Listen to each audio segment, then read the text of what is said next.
வுலுவை முறிக்கும் காரியங்களும் வுலுவின்றி செய்யக்கூடாத காரியங்களும். கண்ணியத்துக்குரிய உறவுகளை, அருமை சகோதரர்களே, சகோதரிகளே, அஸ்ஸலாமு அலைக்கும் வரஹ்மத்துல்லாஹி வபரகாத்துஹு. ஒருவர் வுலு செய்து கொண்டு தொழுகைக்காக தயாராகின்றார்.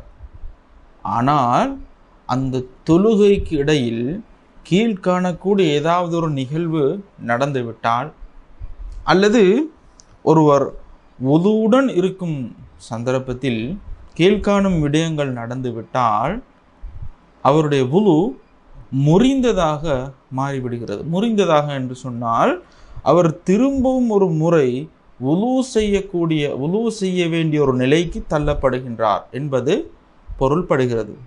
எனவே இந்த விடயங்களை நீங்கள் உங்களுடைய கவனத்தில் எடுத்துக்கொள்ள வேண்டும். சில செய்திகள் இதில் புரியாத விதத்தில் அரபு மொழியில் காணப்படுவதனால் அதை பற்றி சற்று விவரிக்க வேண்டிய ஒரு தேவையிலும் ஒரு நிர்பந்தத்திலும் நாங்கள் இருந்து கொண்டிருக்கின்றோம். வுலுவை முறிக்கும் காரியங்களை பொறுத்தவரையில் அதை மிக முக்கியமாக 5ஆக வகைப்படுத்த முடியும். அதில் முதலாவது, மலஜல துவாரங்கள் வழியாக ஏதேனும் வெளிப்பட்டால், சிறுநீர், மலம், காற்று, இச்சை நீர், வெள்ளை ஆகியவற்றை போல் அந்த 2 வழியாகவும் வெளியேறக்கூடிய எதுவாக இருந்தாலும், இந்த கீழ்காணக்கூடிய விஷயங்கள் தான் பெரும்பாலும் அந்த இடத்தினால் வெளிவரக்கூடியதாக இருக்கிறது. அது வெளியேறிவிட்டால் வுலு முறிந்து விட்டது என்று பொருள்படுகிறது. எனவே திரும்ப வுலுவை புதுப்பித்து கொள்ள வேண்டும். 2வது விடயம் என்னவென்றால், முன்பின் துவாரங்கள் அல்லாமல் வேறு வழியாக இரத்தமோ மலஜலமோ மூக்கிலிருந்து அதிகப்படியான இரத்தமோ வெளியேறினால், மேற்குறிப்பிட்ட 2 துவாரங்கள் என்பது பிரதானமாக மனிதனுடைய கழிவுகள், மிக முக்கியமான விஷயங்கள் வெளியேறக்கூடிய ஒரு இடம். ஆனால் இந்த 2 துவாரங்கள் தவிர்த்து காதினுடைய துவாரம், மூக்கினுடைய துவாரம், இவைகள் இருந்து கொண்டிருக்கிறது. அந்த அடிப்படையில் இந்த இடங்களிலிருந்து ஏதாவது வெளியேறினால், இரத்தமாக இருக்கட்டும் அல்லது வேறு கழிவுகளாக இருக்கட்டும், வெளியேறினாலும் வுலு முறிந்து விடுகிறது என்று பொருள்படுகிறது. 3வது, சுய நினைவை இழத்தல், சுய நினைவு நீங்குவது. கீழ்காணக்கூடிய ஏதாவது ஒரு வழிகளில் கூட இருக்கலாம். அதில் ஒன்று ஆழ்ந்த உறக்கம், அல்லது பைத்தியம், அல்லது நீரிழிவு நோயின் காரணமாக ஏற்படக்கூடிய மயக்கம். எதுவாக இருந்தாலும் ஒரு மனிதன் வுலு எடுத்துட்டு வந்து சற்று நேரம் சாய்ந்து இருக்கிறான், அவனுக்கே தெரியாத அளவுக்கு மிக குறுகிய நேர ஒரு உறக்கத்தில் அவன் ஆழ்ந்து விடுகிறான் என்றால் அவனுடைய வுலு முறிந்து விட்டது என்று அர்த்தம்.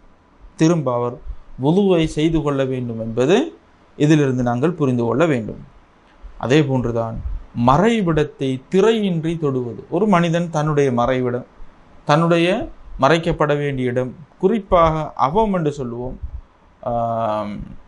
அந்த இடத்தை தன்னுடைய வெற்று கையால் திரையின்றி தொடுவதற்கான சந்தர்ப்பங்கள் உண்டானால் அவருடைய வுலு முறிந்து விட்டதாக பொருள்படுகின்றது. அதே போன்றுதான் ஒட்டகரைச்சி உண்டால் வுலு முறிகின்றது என்ற விடயத்தையும் நாங்கள் மனதில் கொள்ள வேண்டும். எனவே இந்த விடயங்கள் ஏதாவது நடந்தால் கண்டிப்பாக ஒருவர் திரும்பவும் தன்னுடைய வுலுவை புதுப்பித்து கொள்ள வேண்டும். அதே போன்றுதான் வுலு இல்லாமல் செய்யக்கூடாத சில காரியங்கள் இருந்து கொண்டிருக்கிறது. அவைகளின்பால் எங்களுடைய கவனத்தை நாங்கள் வைத்து கொள்ள வேண்டும், நாங்கள் ஞாபகத்தில் வைத்து கொள்ள வேண்டும். அதில் மிக முக்கியமாக தொழுகை. வுலுவின்றி தொழுகை ஏற்றுக்கொள்ளப்படவே மாட்டாது. எனவே வுலுவுடன் தான் நாங்கள் தொழ வேண்டும். வுலு முறியாத வண்ணம் இருந்தால் அதே வுலுவுடன் ஒன்றுக்கு மேற்பட்ட தொழுகைகளையும் தொழ முடியும். ஆனால் வுலுவை புதுப்பித்துக் கொள்வது, வுலு முறியாவிட்டாலும் வுலுவை ஒவ்வொரு தொழுகைக்காகவும் புதுப்பித்துக் கொள்வது நல்ல செயற்பாடு, ஒரு நல்ல காரியம் என்று குறிப்பிடலாம். ஆனால் வுலு இல்லாமல் தொழுகை ஏற்றுக்கொள்ளப்பட மாட்டாது என்பதை நாங்கள் புரிந்து கொள்ள வேண்டும். அதே போன்றுதான் கண்ணியத்துக்குரிய சகோதரிகளே, இரண்டாவது தவாஃப் செய்வது.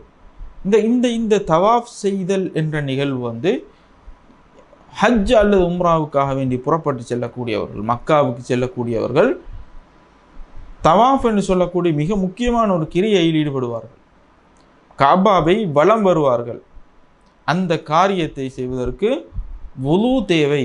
வுலு முறிந்து விட்டால் மிக சீக்கிரமாக போய் வுலு எடுத்து விட்டு வந்து எந்த இடத்தில் தவாஃபை விட்டார்களோ அந்த இடத்திலிருந்து தவாஃபை அவர்கள் ஆரம்பிக்க வேண்டும்.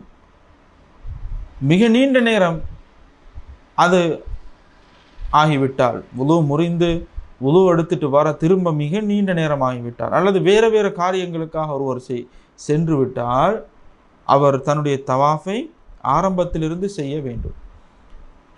மூன்றாவது விடயம், குர்ஆனை திரையின்றி தொடுவது. வுலு இல்லாமல் குர்ஆனை திரையின்றி தொடுவது சம்பந்தமாக சில கருத்துகள் அறிஞர்களுக்கு மத்தியில் இருந்து கொண்டிருக்கிறது. அதில் ஒரு கருத்து தொடக்கூடாது, குர்ஆனை வுலுவின்றி தொடக்கூடாது என்று சொல்லக்கூடிய ஒரு கருத்தும் இருந்து கொண்டிருக்கிறது. வுலுவுடன் இருக்கக்கூடிய மனிதன் ஒரு வகையான தூய்மையோடு இருக்கிறான் என்பது பொருள்படுகிறது.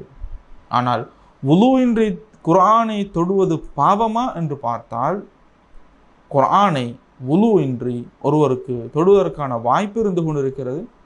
அவர்கள் வுலு இன்றி குர்ஆனை தொடுவதை விட வுலுவுடன் குர்ஆனை தொடுவது ஒரு சிறப்பான ஒரு விடயமாக இருந்து கொண்டிருக்கிறது. ஏனென்று சொன்னால், நாங்கள் படிக்கக்கூடியவர்கள் குர்ஆனை நாங்கள் புரட்டுகின்றோம், படிக்கின்றோம். முஸ்லிம் அல்லாத ஒருவர் குர்ஆனை கேட்கும் பொழுது நாங்கள் அவருக்கு குர்ஆனை கொடுக்காமல் தடுக்கவோ அவரை விட்டும் அதை தூரமாக்கவோ முடியாது. அதே நேரத்தில் நீங்கள் வுலு செய்து கொள்ளுங்கள் என்று சொல்லவும் முடியாது.